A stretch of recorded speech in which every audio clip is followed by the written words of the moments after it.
એ ખાસિયત છે પાઉંની. Generally majority બધા ઓવનના પાઉં વાપરે છે.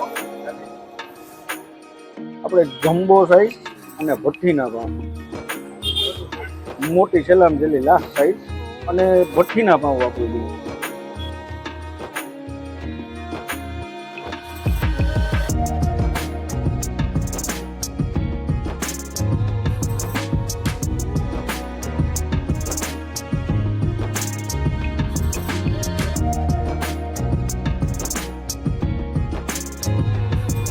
જે આપણા દાબેલી છે,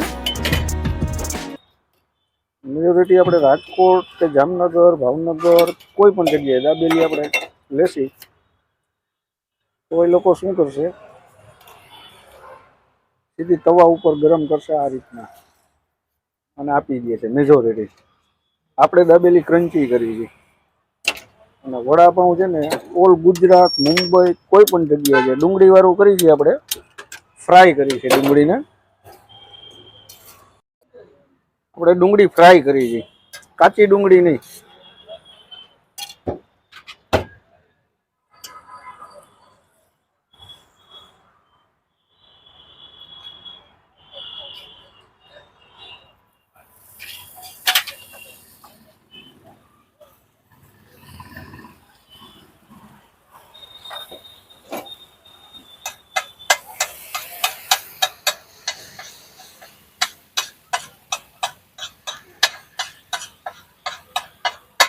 ફ્રાય થયા પછી એને આપણે પાઉંમાં લેશું.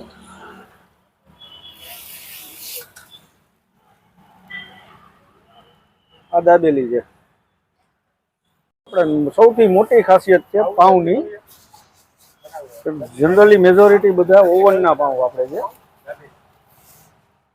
આપણે જમ્બો સાઈઝ અને ભઠ્ઠીના પાઉં, મોટી સેલામ જેલી લાસ્ટ સાઈઝ અને ભઠ્ઠીના પાઉં વાપરું છું.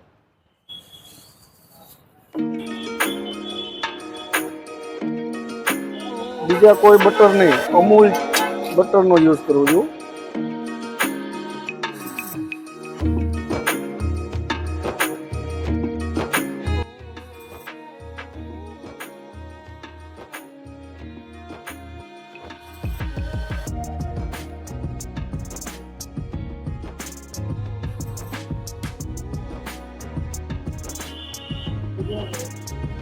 પુદીનો,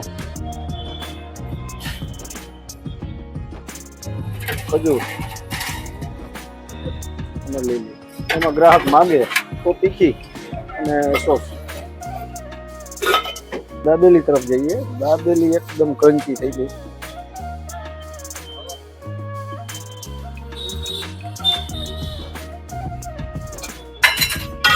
હાલ પેલા દાણા આવશે, સિંગ,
આપણું છે એ જે ફાસ્ટ ફૂડ સ્વામિનારાયણ મંદિરની એક્ઝેક્ટ સામે બાન લેફ્ટની બાજુમાં નકડંગ ટી પોસ્ટ છે ને એ શેરીમાં વળી જવાનું. અક્ષર માર્ગ. આપણી પાસે છે સેન્ડવિચ છે, વડાપાઉં છે, દાબેલી છે, ઘૂઘરા છે, ભેળ છે, દહીંપૂરી, સેવપૂરી. અમારે 5 વર્ષ થયા સાહેબ. 5 વર્ષ થયા. ઓલમોસ્ટ આમ જોવો ને તો મારી પાસે અત્યારે શાળા કોલેજ હોસ્ટેલમાંથી 150-150 ગર્લ્સ આવે છે દિવસ આખામાં. બહારથી પણ લોકો આવે છે. એમાં મેજોરિટી ગર્લ્સમાં દાબેલી છે, દહીંપૂરી છે અને ઘૂઘરા. અને બોய்સમાં કે હમણે રાજકોટમાં તો નહીં પણ ઓલમોસ્ટ ગુજરાતમાં પણ કોઈ ડુંગળી ફ્રાય કરીને વડાપાઉં નથી બનાવતું. અમે એ વડાપાઉં નવો યુનિક કોન્સેપ્ટ રાખ્યો છે. એને ખાવા લોકો ઘણા દૂરથી આવે છે. જેમ કે પડદરી છે, કાલાવડ છે, રણુજા મંદિર છે, ત્યાંથી ફેમિલી બેઝ આવે છે બધા લોકો. મારો ટાઈમ છે સવારે 11:30 થી રાતના 11. બપોરે પણ શોપ ખુલ્લી હોય છે. રવિવારે એક દિવસ અડધો દિવસ રાખી છે. રવિવારે બપોરે 4 વાગ્યાથી રાતના 12 વાગ્યા સુધી.